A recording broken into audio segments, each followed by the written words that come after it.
Shenandoah Double Reed Day. We'll give you a bit more in-depth discussion later after we've started getting through a bit more on the recital this morning. The first thing, though, of course, is to introduce ourselves. I am Professor Stephen Key. I'm the oboe professor here at Shenandoah Conservatory. And I'm Ryan Romine. I teach bassoon. So, yeah, thank you for coming. We're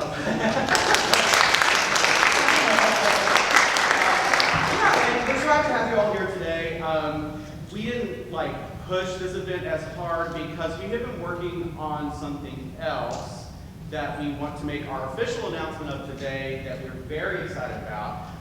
So we have decided to create our own double reed camp hosted here at Shenandoah Conservatory.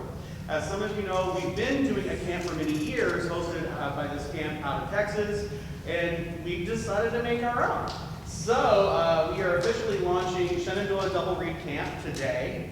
Our website is live and open, and for the first 2 people who register on oboe, and the first 2 people who register on bassoon, you'll get a free 1-hour lesson with us, depending on whichever instrument you play, okay? That is at Shenandoah, unless you're in my private studio already, then no.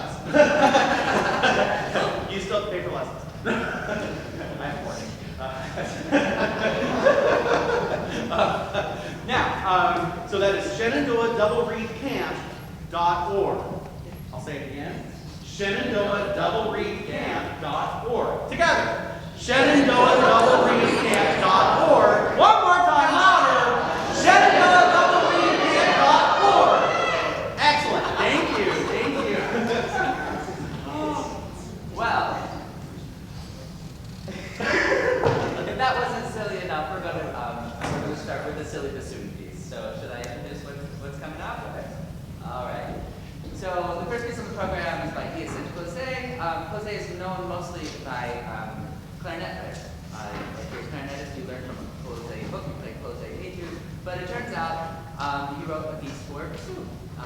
And it follows very much the same organization. There's some slow stuff at the beginning, there's some slow stuff in the middle, and by the time you're at the end, you're going as fast as you can. So we will, in a second, get ready to play and welcome our pianist junior Medina, and we'll get going from there. Welcome.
Switzerland and France and Germany. I was doing a recording project there on a whole bunch of music. The reason I bring that up is that I think recording music and celebrating the music that we love and want to do is an incredibly important thing.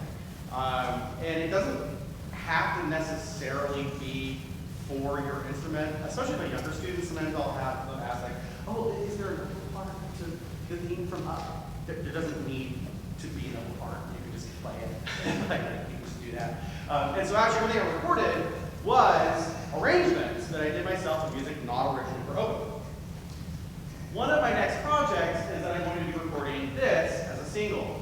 The reason I bring that up, several years ago we started talking a bit more seriously about who gets played and who doesn't in classical music and the tendency to favor particular demographic sets. And so I started to do a bit of a deep dive and trying to do more research, and in that, some of my students had actually, it took students pointing this piece out to me. So this is one of those things that sometimes happens. Because certain groups of people get more pressure to have to always be exactly right, they can often kind of get in their head about like whether or not what they're doing is good enough. So Ulysses Kay was a pretty well celebrated composer within his like group of people that he was convinced that his music was bad. So he actually was going to burn this. He was going to burn this piece of music because he thought it wasn't good enough to publish. And it took one of his friends kind of sneaking in at the last minute and grabbing it before it went in the trash. And then now, multiple years later, after he died, we now perform it, and it actually has to be a really great piece of music. But also, there's no good recording of it quite yet. So that's another thing that often happens. So my plan is to record it. This is a fantastic piece of music. It's about 7 minutes long. So for any like really good high school student or like solid college student, I think this is a great piece of music. You should definitely look into it. It starts out beautiful and slow, kind of sad. It has this really introspective cadenza in the second movement, followed by this kind of grand gesture of more beauty. And then the last one is just a really fun dance. It's in E major. This is why we practice our scales.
from middle school age all the way up through professionals and amateurs all the way into their 80s and 90s.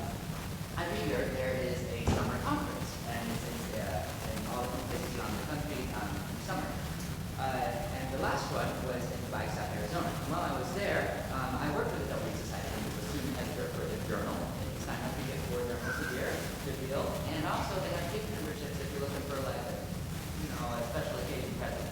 I was there, and I started up a conversation with a student who teaches at the University of Miami in Oxford, Ohio. And he said, we have a double read day coming up. I said, we do too. And so we had a big conversation about things, and we decided that we were just going to show up at each other's double read days. So Aaron Pergram has had an incredible career as a teacher and as a performer, not only in the United States, but also in China. And we'll have an opportunity to talk further with him later in our interview session. But first, I'd like you to hear Aaron Pergram. Everyone, please welcome our special guest.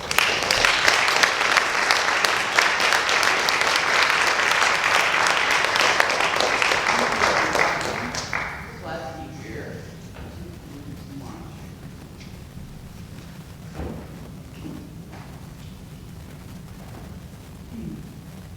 So, I'm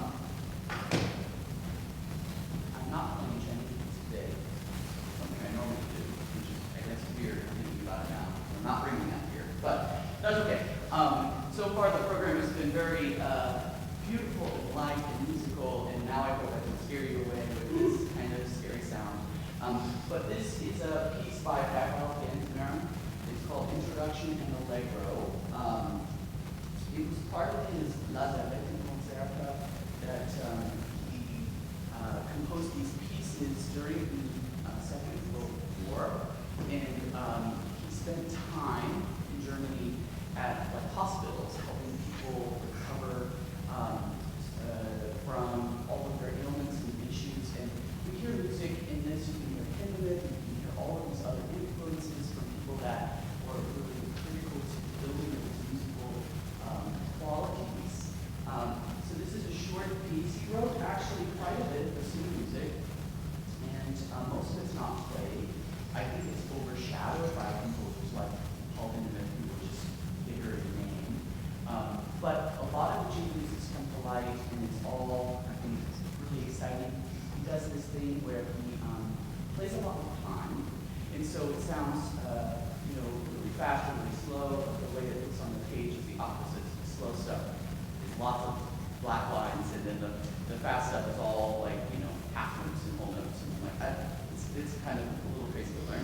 And then the other thing is he has this motif that he uses in all of his pieces where he holds a note for a long time, and then he quickly moves to the next part of the music with these super fast, trippy grace notes. So it gives it a very kind of stylistic quality that I think sets it apart from other music. So this is Harald Genzmer's Introduction and Allegro.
while my bassoon companion is coming on up here.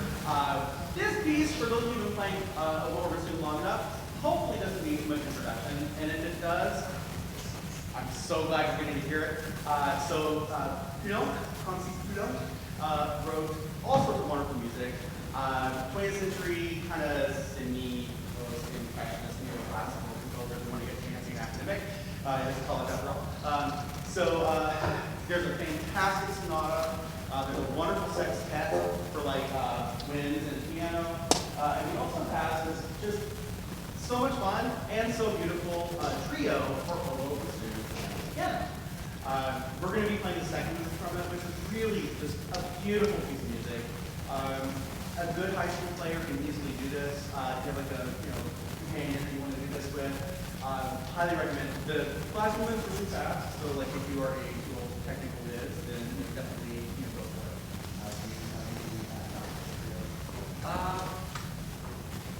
It's probably the most played. For this instrumentation, like the piece without the ears, this is the one that you would probably hear the most. We're just going to play the second middle movement. I really think it's one of the most beautiful pieces in the repertoire, no matter what instrumentation. So we'll hear this piece, and then the next two pieces, final two pieces on the program, you'll get to meet some of our current students in our studios. So there'll be a student duet, and then following that, kind of facilities that we'll talk about when we get there. But for the time being, Poulenc, trio, movement Andante.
system. Now, for those of you who play the oboe a bit, there are going to be quite a few quotes in here of various kind of major excerpts and stuff. But there are also like tunes that most people recognize as well. Which is to say, not every piece of music has to be super intense and have a lot of depth. Sometimes they can just be for fun, to play with your friends and to get a few laughs.